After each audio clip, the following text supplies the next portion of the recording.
都是你请来的。你请吧。这是我们从小到大的一些视频的节选。的帮给请你请6岁时候。这是在成都的家里面，他自己看电视。后来我们就带他回草原来了。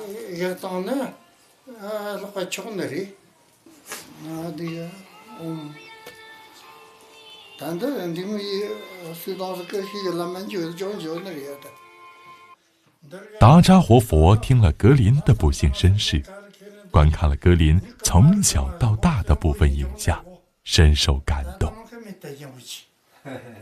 还为格林念经祈福。但的同事抢了，这个就当时也过过，但的也那可能的。但是个定位的话，那边没上的，那刚一个是跟那这个日本讲的对不对？哦呀，他这样子啊。我们替小格林，谢谢你。他反对些不对些，你们慢慢看。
昨天张希跟我说，他说活佛发话了，以后凡是穿着野生动物皮毛的人，通通都不准进寺院。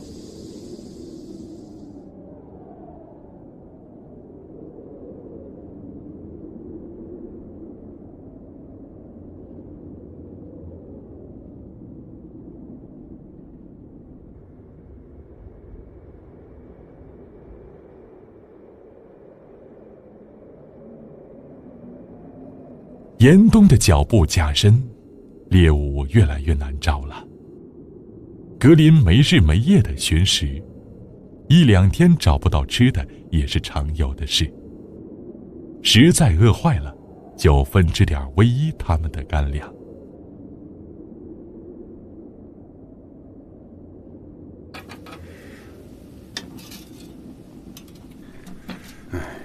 狼群也不知道跑哪儿去了，好久也没看到了。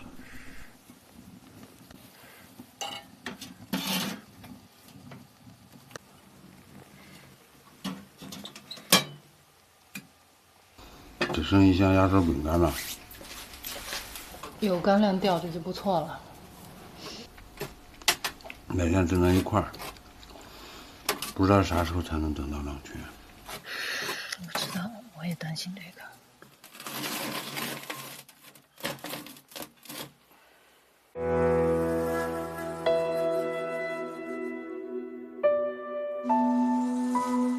冬季，狼群集结是小格林回归的最佳时机。如果错过这个冬季，狼群再要接纳成年的格林几乎不可能了。如果不能重返狼群，格林的一生也就毁了。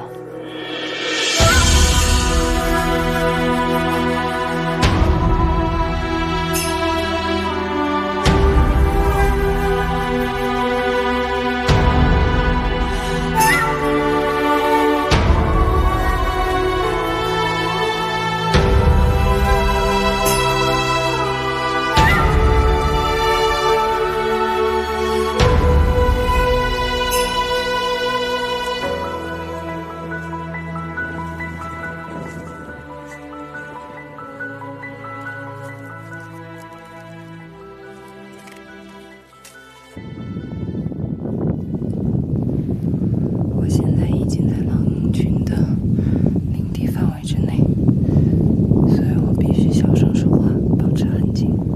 又发现狼洞了，原来他们搬到这儿来了。这个狼洞，人可以钻得进去。你不会是让我钻吧？看看这样能不能拍到。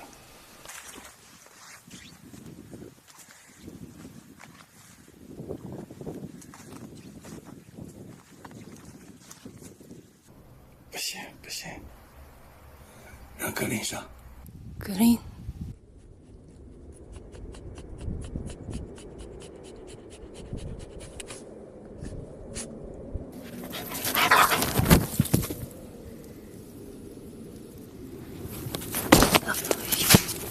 里面有东西。里面不会还有狼吧？这洞是穿的，那如果有狼，早就地遁了。他叼了个骨头出来，哎呀，真是吓死我了！他是这样子穿过去的。哎呦，那边还有他们吃剩的骨头。前山被那群放牛的人给占了，他们只有到后山来了。对，哦，说最近怎么看不到狼啊？一个大白兔。哎，抢妈妈的，妈妈那里，妈妈这儿有。野狼哪有你吃的糖多呀？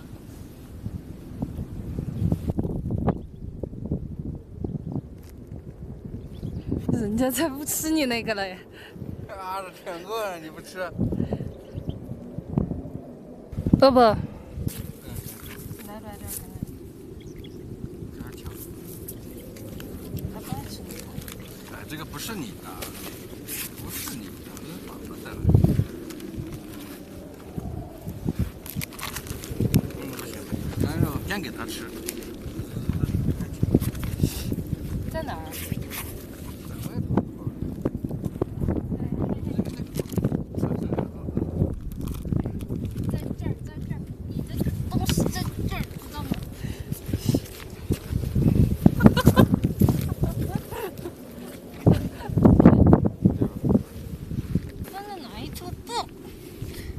强盗！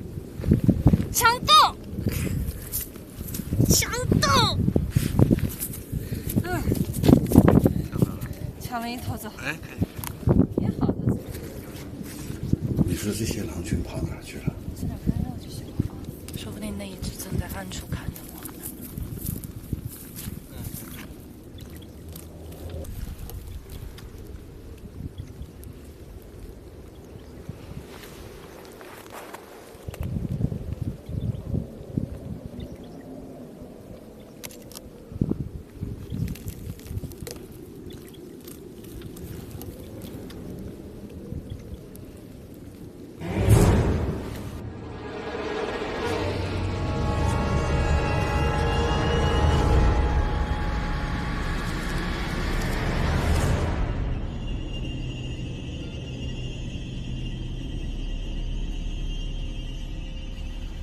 上咋这么瘦啊？没吃的了呗。等到他们饿不过去的时候，就团结起来打牦牛了。反正横竖是死，狼也不会选择饿死的。看不到了，看不到了。现在翻过山梁了，知道他们在这儿就放心了。到处是围栏，这儿也是，这也是，我们都翻了3座围栏。后面还有4座。对，就是狼群最后的栖息地了。离去。他们也没地方可去了。好的。有狼，就会有草原，草原就会有希望。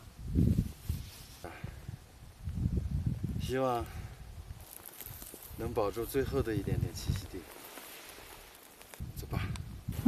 慢了，来了。你跟围栏比一下，围栏有多高？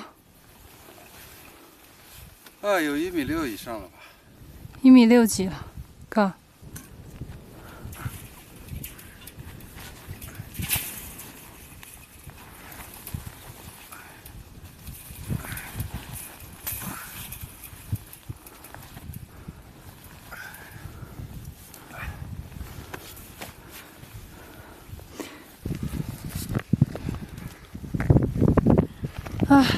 休息一下，累不累？好累呀！累坏了。饿得走不动了。不要把我的脑袋压坏了。这样看起来你太牛了。前段时间，要不是那帮放牛的干扰，说不定格林就已经回去了。你看起来好像牛魔王啊！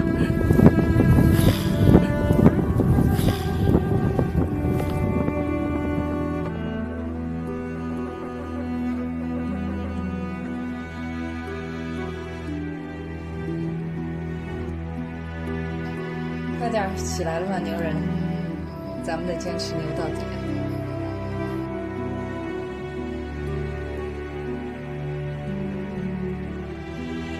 人在明处，狼在暗处。越是找狼，狼越跑得远。经过分析，这种方法找狼，很可能会干扰到狼群冬季的正常集结。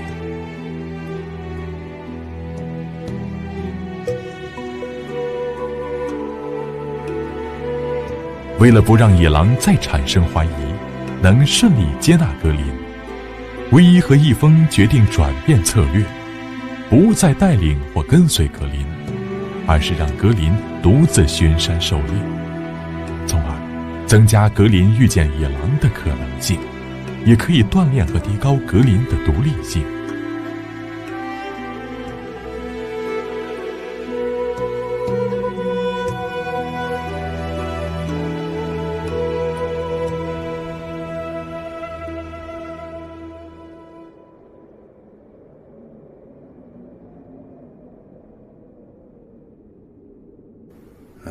这么冷的天，野生动物都被人们打光了，你说狼群都吃啥呀？只有牦牛。这么大一群牦牛就在狼的院子里面转悠，我看着都流口水，狼能忍得住？你娃不上山入伙，下材料了。我就等他们集结。超市。那你就放在炉子边上等它化嘛。我才画了一个眼，看到没？那个眼儿就是倒热水的眼儿。挺好看的，跟冰灯似的。把它改成一个灯吧，还吹不灭。哇，快看，快看，多看！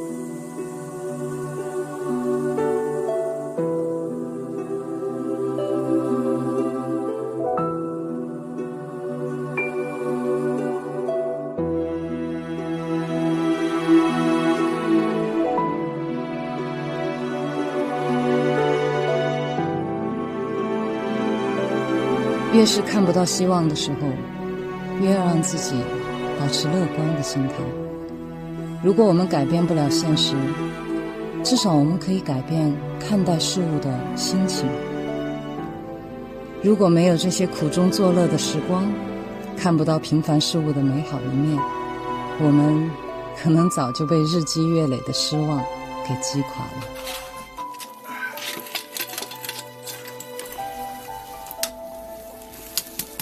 是最后2个了，稍微有点冻了哈。冻土豆才甜呢。好不好吃啊？好吃。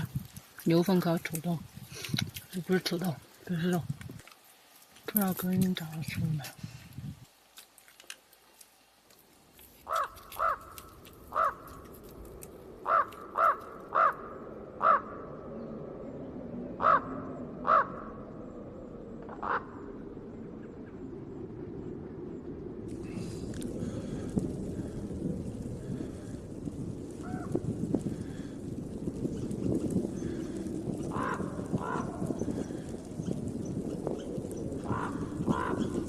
这小子鬼鬼祟祟的在干啥？去看看。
你不会是要偷他的吧？这样不行，真的不行。被他发现了怎么办？进屋再说，进屋再说。这样真的不好，真的不好，这样要不得，真的不好。好了好了，你不要念了。哎，那个腿后面好像是被啃过，哎，没问题吗？没问题。就一次，我跟他换一次。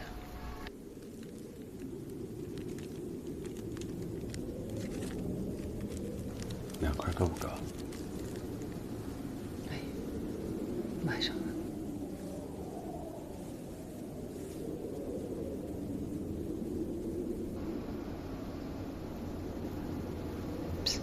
回来了，回来了。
身上来了，偷兔子的贼。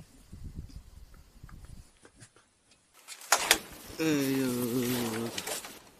我只有一个压缩饼干了，这个可不是我干的啊，都是你妈的主意啊。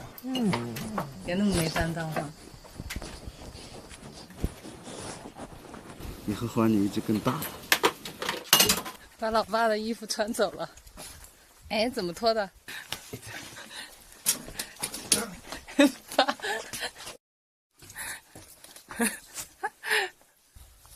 好，咱俩换。那个，全吵。把你老爸的狼皮拿走了，穿上。要把你的衣服折腾的那个什么。给我。拿东西换吧，没辙。来，都是毛，这个是羊毛的，哎，纯毛的哦。太容易上当，小狼太单纯了。他就要你那件。把我屁股咬一口，好痛啊！谁让你骗他了？这样你拿。格林，骨头给你换。来，好吧，比衣服好玩的。骨头，去吧。还不上当。他今天怎么了？盯死你这件了。他往后朝阳上放，难道你要给切割了？他难得看见你把衣服脱下来，觉得你换毛了。你扔一坨牛粪或者什么往远处，把它引走。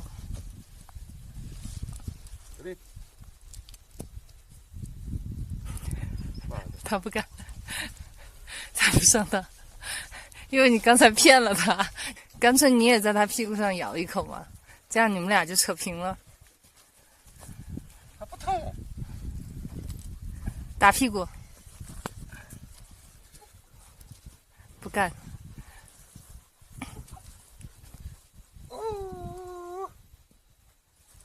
哎，终于走了，赶紧穿。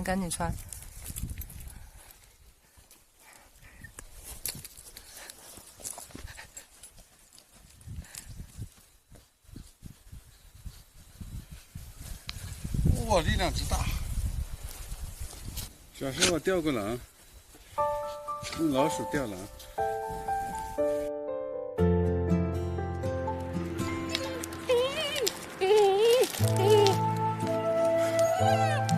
就是不松手，看到没？这就是狼的精神。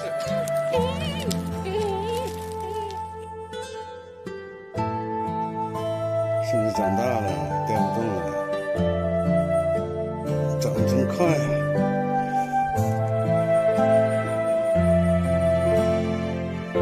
你小心它的牙，会不会拽掉？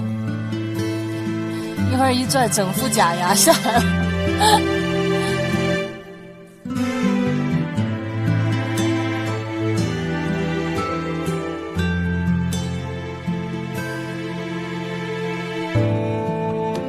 天刚刚亮，格林就已经出猎了。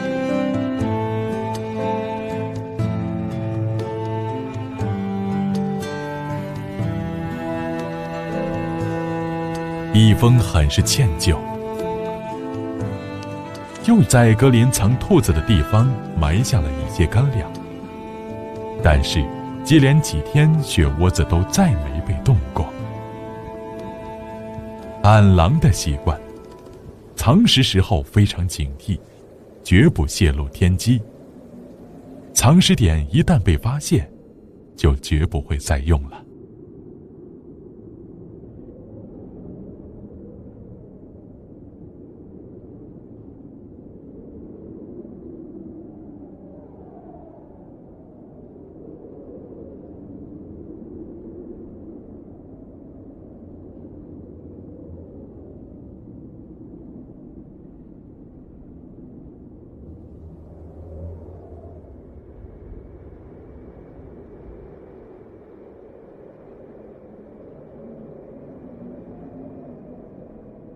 他还埋在老地方。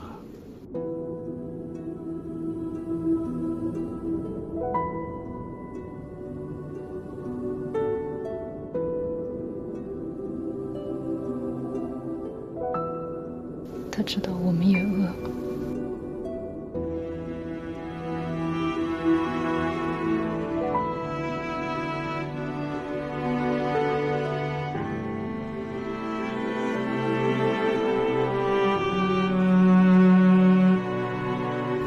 小时候他护食，你说他六亲不认，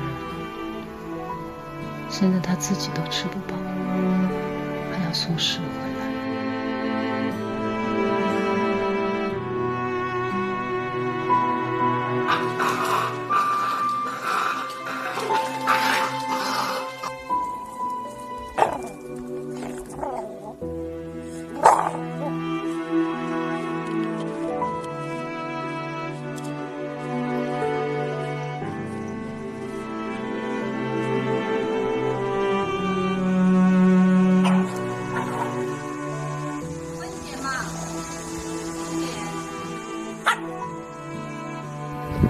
强斗，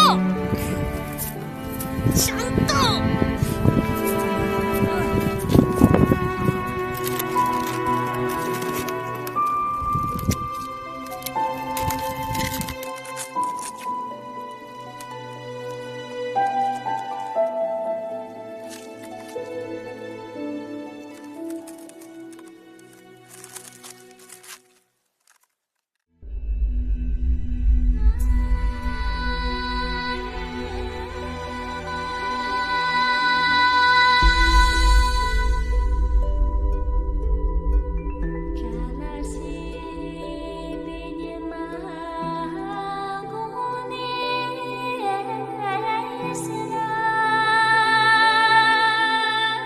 其实拍这一段，我作为一个摄影师来讲，这真是上天赐予的一段，也不可再现了。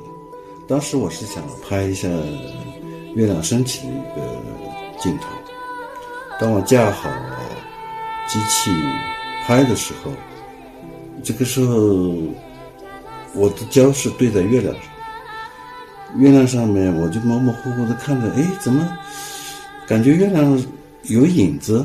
里面有兔子啦！哎，我纳闷，我说是什么东西？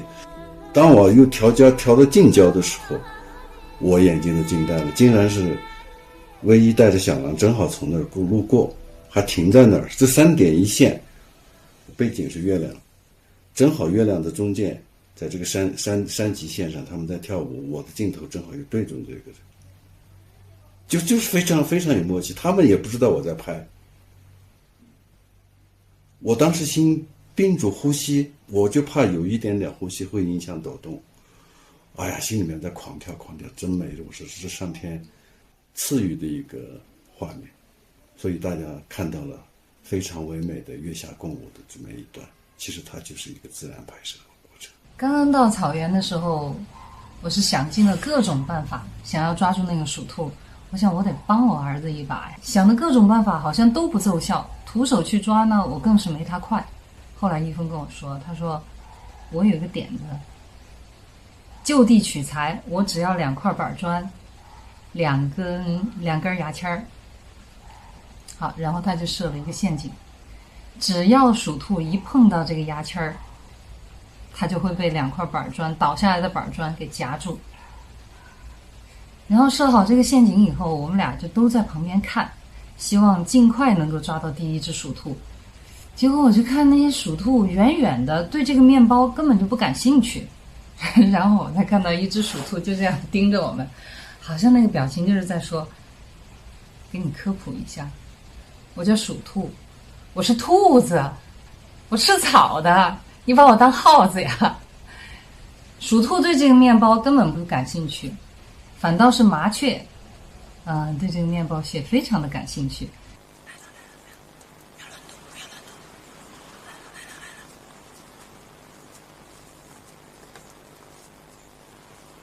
我们常说鸟为食亡，但是我发现我低估它们了，刚到草原就被麻雀给秒杀了。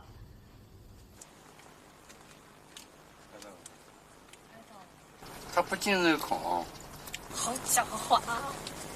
我们自以为设计的非常非常好的一个板砖夹麻雀的一个陷阱，结果麻雀就在旁边观察了一下以后，马上就识破了这个陷阱的机关在哪儿，然后根本不去碰这个机关，甚至它破坏掉这个机关，你根本待不住它。然后一只大鸟就把那个面包啄成一小块一小块的，就喂它的雏鸟。啊，当时我们看到做鸟也不容易啊。虽然我们没能抓住麻雀，但是这件事儿却给了格林一点启发。到了冬天的时候，到处都找不到吃的了，麻雀也是肉啊。那个时候我们给它的压缩饼干素的，狼看不上，他会把这些饼干渣儿就扔在那个铁丝网的下面。他所占的就是埋伏、突袭，天下武功唯快不破。他也会从属兔的洞里面去把那个赫贝拟蒂鸭给抓出来吃。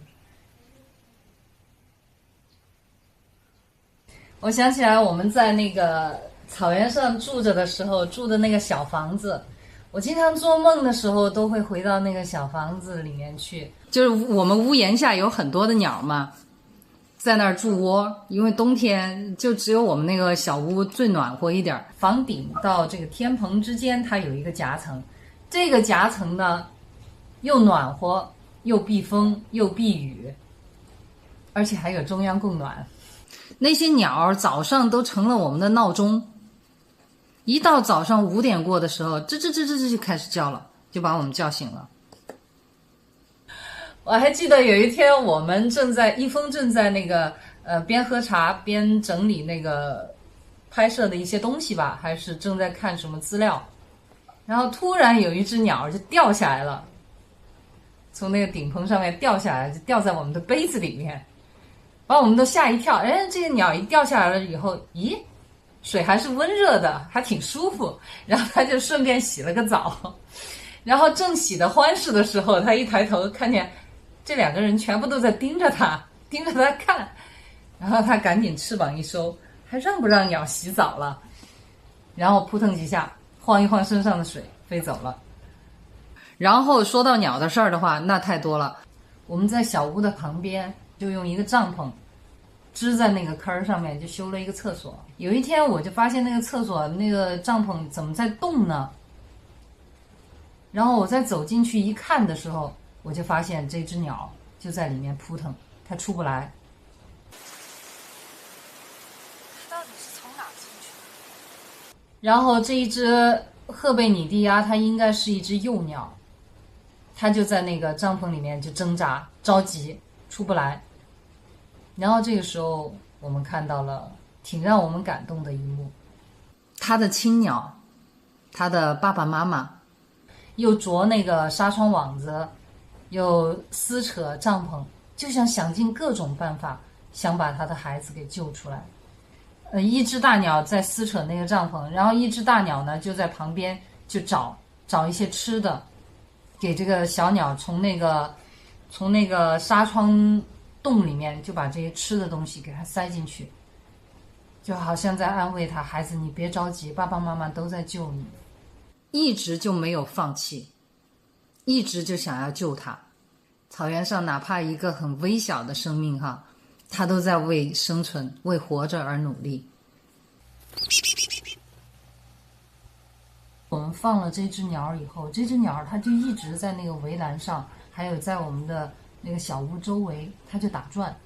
我们对它们的友善，它们也会回报我们以友善。这些鸟它还来扑窗户来报警。有几次呢，我们就发现它们扑窗户的时候，就是发现狼来了。